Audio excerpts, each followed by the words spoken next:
नमस्कार दोस्तों, मेरे चैनल भक्ति भाव टीवी में आपका स्वागत है।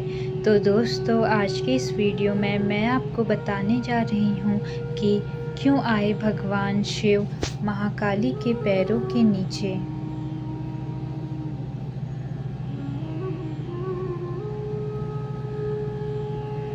भगवती दुर्गा की 10 महाविद्याओं में से एक है महाकाली, जिनके काले और डरावने रूप की उत्पत्ति राक्षसों का नाश करने के लिए हुई थी।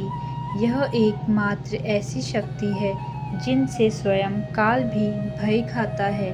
उनका क्रोध इतना विकराल रूप ले लेता है कि संपूर्ण संसार की शक्तियाँ मिलकर भी उनके गुस्से पर काबू नहीं पा सकती। उनके इस क्रोध को रोकने के लिए स्वयं उनके पति भगवान शंकर उनके चरणों में आकर लेट गए थे। इस संबंध में शास्त्रों में एक कथा वर्णित है जो इस प्रकार है।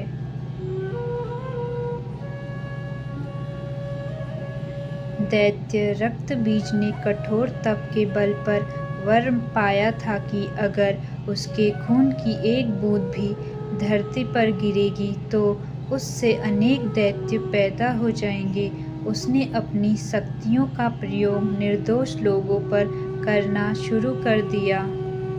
धीरे धीरे उसने अपना आतंक तीनों लोगों पर मचा दिया। देवताओं ने उसे युद्ध के लिए ललकारा। भयंकर युद्ध का आगाज हुआ। देवता अपनी पूरी शक्ति लगाकर रक्तबीज का नाश करने को तत्पर थे, मगर जैसे ही उसके शरीर की एक भी बूंद खून धरती पर गिरती, उस एक बूंद से अनेक रक्तबीज पैदा हो जाते। सभी देवता मिलकर महाकाली की शरण में गए। महाकाली असल में सुंदरी रूप भगवती दुर्गा का काला और डरावना रूप है, जिनकी उत्पत्ति राक्षसों को मारने के लिए ही हुई थी। महाकाली ने देवताओं की रक्षा के लिए विकराल रूप धारण कर युद्ध भूमि में प्रवेश किया।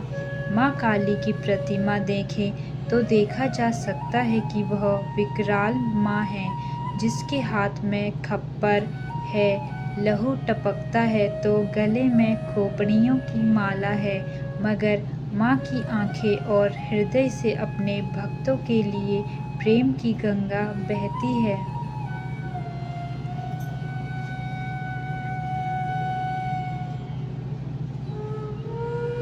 महाकाली ने राक्षसों का वध करना आरंभ किया, लेकिन रक्तबीज के खून की एक भी बूंद धरती पर गिरती तो उससे अनेक दानवों का जन्म हो जाता, जिससे युद्ध भूमि में दैत्यों की संख्या बढ़ने लगी।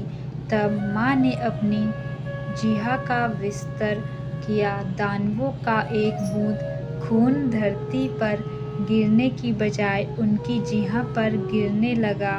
वह लाशों के ढेर लगाती गई और उनका खून पीने लगी। इस तरह महाकाली ने रक्तबीज का वध किया, लेकिन तब तक महाकाली का गुस्सा इतना विकराल रूप ले चुका था कि उनको शांत करना जरूरी था, मगर हर कोई उनके समीप जाने से भी डर रहा था। सभी देवता भगवान शिव के पास गए और महाकाली को शांत करने के लिए प्रार्थना करने लगे। भगवान शिव ने उन्हें बहुत प्रकार से शांत करने की कोशिश करी। जब सभी प्रयास विफल हो गए तो वह उनके मार्ग में लेट गए। जब उनके चरण भगवान शिव पर पड़े तो वह एकदम से ठिठक गईं। उनका क्रोध शांत हो गया। आदि शक्ति माँ दुर्गा के विविध रूपों का वर्णन मार्कंडेय पुराण में वर्णित है। तो दोस्तों, कैसी लगी आपको यह जानकारी? कमेंट करके ज़रूर बताएं। और ऐसी बहुत सारी कहानियों कथाओं और जानकारियों को सुनने के लिए मेरे चैनल को सब्सक्राइब करें। धन्यवाद।